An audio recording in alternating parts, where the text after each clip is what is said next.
Bitbit ni San Juan City Representative JV ang apelyidong Ejercito Estrada, pangalang matagal nang namamayagpag sa larangan ng pamumulitika. Ama ni JV si dating Pangulong Joseph Erap Ejercito Estrada, at tulad ng kanyang ama, naging alkalde ng San Juan at tumatakbo ngayong senador si JV Estrada. Kung papalarin, muling magsasama ang dalawang Estrada sa Senado. Kasalukuyan, nakaupong senador ang kapatid niyang si Senator Jinggoy Estrada. Ang kasalukuyang alkalde ng ngayong San Juan City ay ang ina ni JV na si Gia Gomez. Pero hindi lamang sila ang mga nasa posisyong may pangalang Estrada. Pinsan ni JV Estrada si Governor E.R. Ejercito ng Laguna at Gary Estrada na board member ng Quezon. At ngayon ay tumatakbo na si San Juan City Representative JB Ejercito Estrada bilang senador. Sa pagsasaliksik ng Balitang Central Luzon, kung mananalo si JV, siya na ang pang-apat na Estrada na maluluklok sa Senado. Kaya hindi maiiwasan na matanong kay Ejercito Estrada ang issue ng political dynasty sa bansa nang bumisita sa Central Luzon. Ako rin naniniwala naman na hindi na uubra ngayon ang pangalan lamang, no? Dahil napakarami ng mga young voters. Mas importante ngayon ang credentials sa track record ng bawat kandidato. So I would encourage people sa ating mga botante na tignan muna ang track record ng bawat kandidato bago po sila magdesisyon. Pero sino nga ba si San Juan City Representative JB Ejercito Estrada? Kakayahan ba o pangalan ang magdadala sa kanya sa Senado? Nagtapos si JV sa De La Salle University na mayroong degree na Bachelor of Arts major in Political Science. Nang matapos ang kanyang 3 termino bilang alkalde ng munisipalidad ng San Juan, napataas ni JV Estrada ang kita ng bayan sa 1 bilyong piso mula sa dating 300 milyong piso. Dahil dito, tinanghal na most progressive municipality ang San Juan noong taong 2006. Hindi kalaunan ay naging highly urbanized city ang San Juan noong 2007. Nahalal si JV bilang kinatawan ng Lone District ng San Juan noong 2010 elections.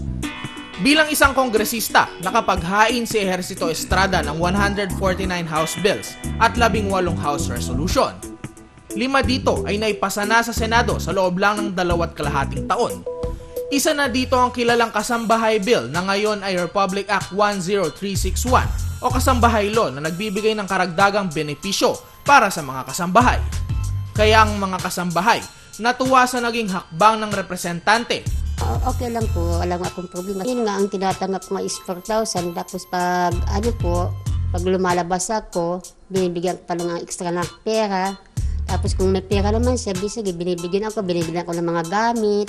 Ayun, ang nila ng bigay sa akin. Sapat naman po yun? Oo, sapat naman. Okay lang naman po. May isis ka na, may PhilHealth ka. In case na nagkasakit ka, nandyan, sa kanila, ganun na, pinasok nila ako ng, inisip naman nila yung kalagayan ko na matanda na ako. Bilang isang kongresista, isinulong din ni JV ang kapakanan ng kabataan. Nahalal rin kasi si JV Estrada bilang National Chairman ng Kabataan ng Masang Pilipino o Kampil.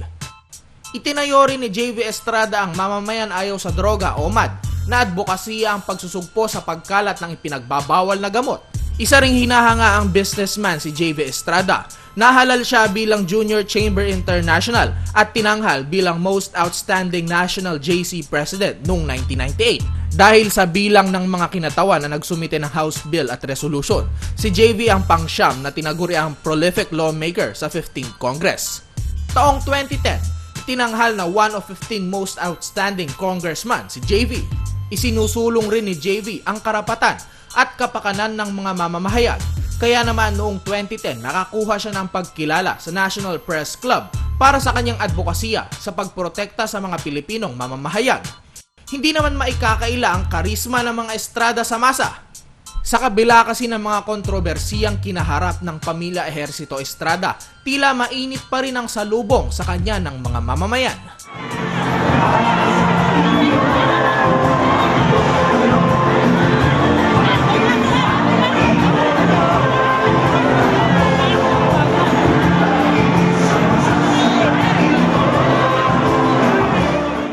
Taong 2000, na-impeach at napatalsik sa pwesto si Erap Ejercito Estrada bilang pang-13 presidente ng Republika ng Pilipinas dahil sa bintang ng katiwalian. Nakulong sa Veterans Memorial Medical Center si Estrada kasama ang anak nitong si Jinggoy dahil sa mga kasong isinampa laban sa kanila. Pero sa kabila nito, nakadikit pa rin sa pamilya ang tiwala ng masa.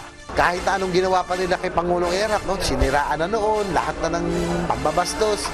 Pero hanggang ngayon, kahit saan siya pumunta, ay lalo na sa Mindanao at sa Northern Luzon, talagang pag nakita siya ng taong bayan, talagang sobrang pagmamahal sa kanya. Kaya sabi ko, ito rin isa sa rason na kung gusto ko rin manalo, na para naman makabawi ako sa suporta pagmamahal na ipinakita nila sa aming pamilya, na siguro habang buhay hindi na kami makakabayad dyan, pero siguro sa maliliit na paraan na lang, siguro halimbawa yung pagtatrabaho, hindi siya pumayag na itaas ang presyo ng tubig at kuryente kasi alam niyang may hirapan ang ating mga kababaeng may hirap. Na isa rin sa mga rason kung bakit siya pinagkaisahan, kasi nagalit sa kanya mga big business na gusto nila itaas ang presyo ng tubig at kuryente, hindi siya pumayag.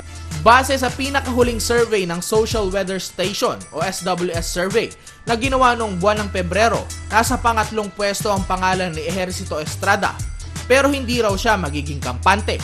Lalo ako nagkayod, no? Dinoble namin ang nag-double time kami. So, halos kung dati tatlong probinsya kada linggo ang aming binibisita, ngayon ginagawa na namin 5. Kahit na magmukha akong trumpo, okay lang. Magkakayod tayo para ma-offset, no, yung disadvantage sa composition. Unang-una, wala kaming makinarya. Pangalawa, sa resources, hindi namin kaya. Pati ang mga kandidato sa kabilang partido, sinusuportahan si JV Ejercito Estrada. Si 5th District Representative Kimi Coangco ng Pangasinan na nasa partido ng National People's Coalition o NPC, suportado si Ejercito Estrada. Nakilala ko siya at nakita ko na talagang magaling na leader si JV at very hardworking. So bakit hindi ko siya susuportahan? Napagkagaling na kandidato si JV. Nakasentro ang plataforma ni JV sa pagbibigay ng ginhawa sa masa at aksyon ng pagkakaisa.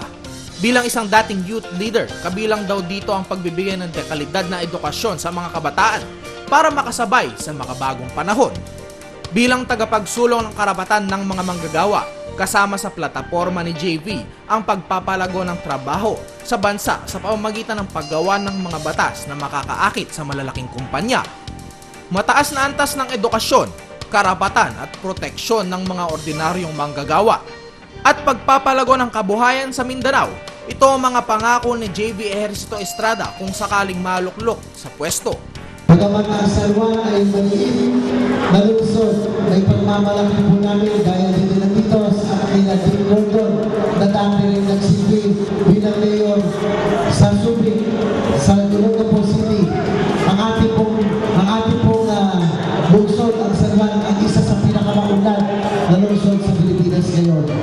Ang pinagmamalaki po namin na ang serbisyo para sa edukasyon, para sa kalusugan, kompleto po doon sa amin.